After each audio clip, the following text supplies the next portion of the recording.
يلا نعمل النهاردة أحلى فطير مشلتت بيتي، هش ومورق من أول طبقة بطريقة سهلة جدا. تعالوا نبدأ ونشوف الطريقة مع بعض. أنا الفطيرة دي عملتها في صينية مقاس 26، بس كوبايتين دقيق، وحطيت ربع معلقة ملح ومعلقة صغيرة سكر، وهبدأ أعجن بالمية. بس كده، دي المقادير بتاعة الفطير. هنفضل نضيف المية شوية شوية ونلم العجينة. في النص كده حطيت شوية سمنة سايحة عشان ألم بيهم العجينة وتبقى طرية. خدتها على الرخامة وفضلت أعجن فيها. تفضلي تعجني فيها كتير، يعني ممكن ربع ساعة مثلا، بس علشان تبقى طرية وبتمط كده معاكي. دي هتخلي الفطير يبقى مورق وحلو قوي.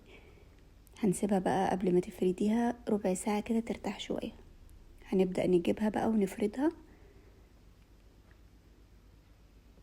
على قد ما نقدر. بقى هنخلي العجينة رقيقة خالص.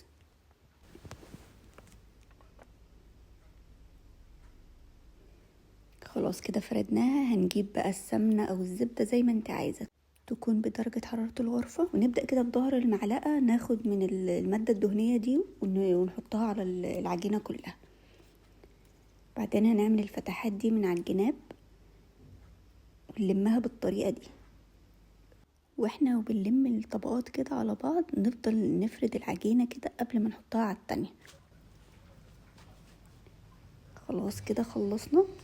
هنسيبها كمان تاني ترتاح بس في التلاجة نص ساعة علشان المادة الدهنية دي تمسك ما تسحش وتنزل من الفطير.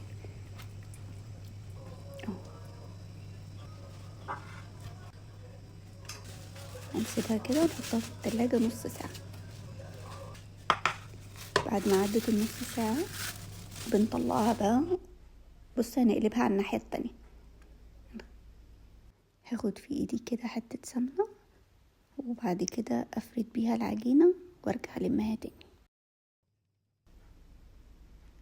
ونطبقها كده من على الجناب ونكورها كويس. خلاص هنحطها في الصينية اللي احنا ناويين ندخلها الفرن. هسيبها 10 دقايق علشان ايه، لما تيجي تفرديها كده ما ترجعش معاكي وتلم تاني. خلاص فردناها كده. هنحط على وشها بقى شوية السمنة وهندخلها بقى فرن سخن جدا. شايفين انا حطيتها على الصاج من تحت، حطيتها جوه صينية تاني علشان خاطر ايه، اضمن انها ما تتحرقش من تحت. مش بتاخد معاكي في الفرن اكتر من 10 دقايق لربع ساعة بس. طرية جدا ومقرمشة من بره. اسمعوا كده.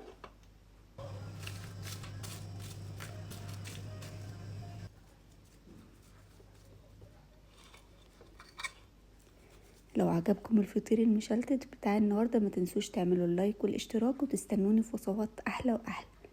وبالهنا والشفا.